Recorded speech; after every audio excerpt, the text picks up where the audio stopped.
The Gingerbread Man.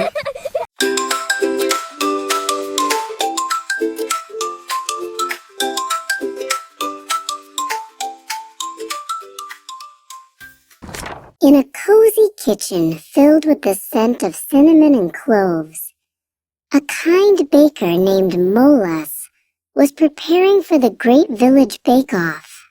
She had everything she needed except for one special ingredient, star sugar. She found a tiny glowing pinch at the bottom of an old jar and sprinkled it over her favorite creation, a gingerbread man with gumdrop buttons. "Just a little magic for luck," she whispered. Suddenly, the cookie's eyes twitched. His frosting mouth curved into a wide, sugary grin. With a pop and a wiggle, Zinga the gingerbread man hopped right off the baking sheet. Molas gasped, her rolling pin nearly falling from her hand. Zinga looked at the empty star sugar jar and then at Molas's sad eyes. He knew what he had to do. He had to find more star sugar to help his friend win the contest. "Don't worry, Molas. I'll be back before the oven bell rings," Zinga shouted. He dashed toward the open window, his biscuit legs moving like a blur. With a brave leap, he tumbled out into the garden, landing softly on a bed of giant, velvety purple pansies. The world outside was huge, but Zinga was fast, and he had a mission to complete. As Zinga zoomed past the bird bath, a shadow fell over him. Jet, a hungry blue jay with bright feathers, swooped down from the oak tree. "Stop, little snack," Jet chirped, snapping his beak. Zinga didn't slow down for a second. He zigged and zagged through the tall grass, his gumdrop buttons sparkling in the sun. "Run, run, as fast as you can. You can't catch me. I'm the Ginger Dash Man," he sang out. Zinga reached the edge of the flowery hills, where the ground was white and slippery. Instead of running, he tucked his knees to his chest and began to roll. He turned into a spicy brown snowball, picking up speed as he plummeted down the slope. It was the fastest he had ever gone, and the wind felt delicious against his frosting hair. At the bottom of the hill, a grumpy garden gnome named Grog stood blocking the path to the Star Sugar Meadow. Grog held a tiny stone rake and frowned. "No one crosses my bridge without paying a crumb," Grog grumbled. Zinga stopped and puffed out his chest. He didn't want to give up a crumb, for that would be losing a piece of himself. "I'll tell you what, Master Grog," Zinga proposed. "If you can catch me before I reach that old oak tree, you can have my left sleeve. But if I win, you let me pass." Grog agreed, thinking a cookie couldn't possibly outrun a gnome.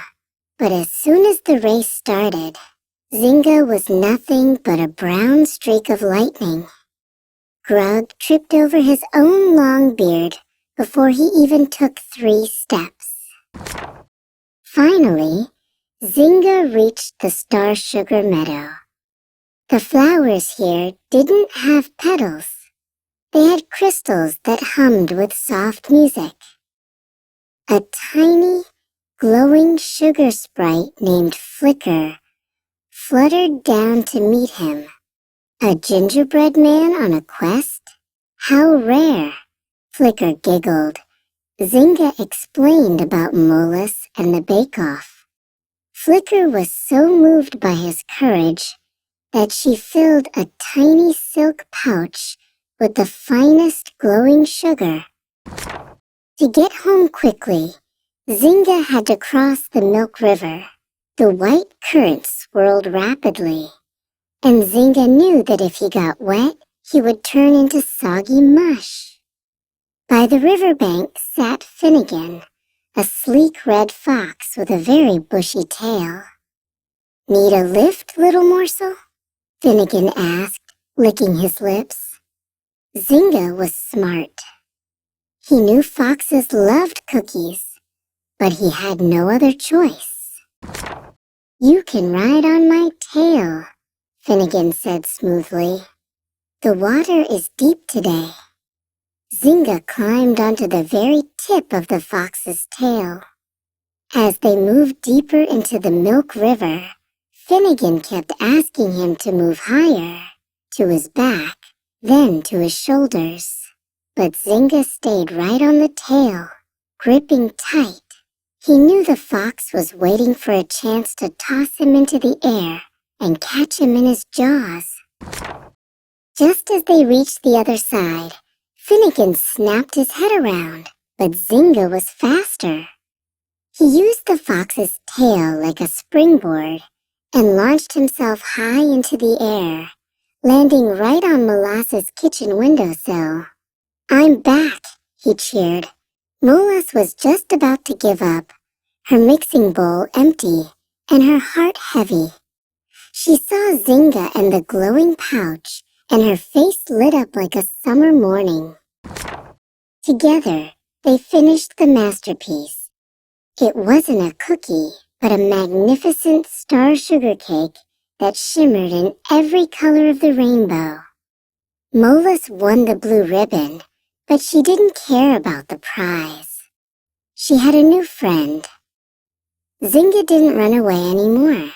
He stayed in the kitchen as the official chief taster, and every year they told the story of the gingerbread man who was much too fast to be caught. Hey friends! Wait! More exciting episodes are on the way. But before that, don't forget to hit that like, share with all your friends, and subscribe to the channel so you never miss any of our interesting stories. See you soon. Bye bye.